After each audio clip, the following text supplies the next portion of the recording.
Where the hell do you put silverware in a Bugatti? The customs officer asked, staring at the eating utensils packed in engineer Dennis Rolfe's fancy aluminum Zarges case, which was otherwise filled with spare parts for hot weather testing of the new 1500 HP. At Bugatti, even the engineers have expensive luggage. Rolfes explained that he wanted to show good manners in America by using a knife and fork when eating the hamburgers he expected to be deluged with out in the desert west. Shaking his head, the customs officer let the weird foreigner pass. "Welcome to America, you." That episode was 2 weeks ago, and Rolfe's silverware remains unused, lying in his box between the cables, seals, and other exotic Bugatti bits. He has already learned to eat burgers with his hands, lest he draw unwanted attention or marriage proposals.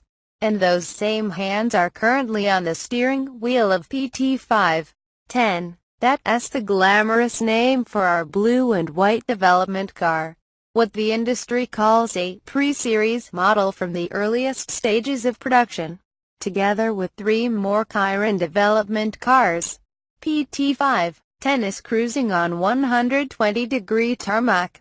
The tires a toasty 149 degrees by the test equipment sensors. It is 10 a.m., and we are loafing along doing the double nickel.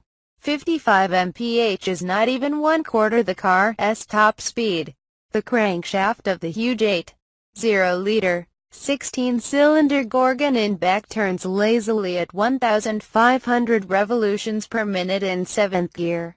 That's a moderately raised idle speed, says Rolfes, smiling. Out from Volkswagen headquarters in Wolfsburg, Germany, Rolfes is responsible for a very specific widget on the W16, the ionization current misfire detection system that effectively turns each spark plug into a sensor. Judging from Rolfe's nonchalance, the Bugatti is barely breaking a sweat.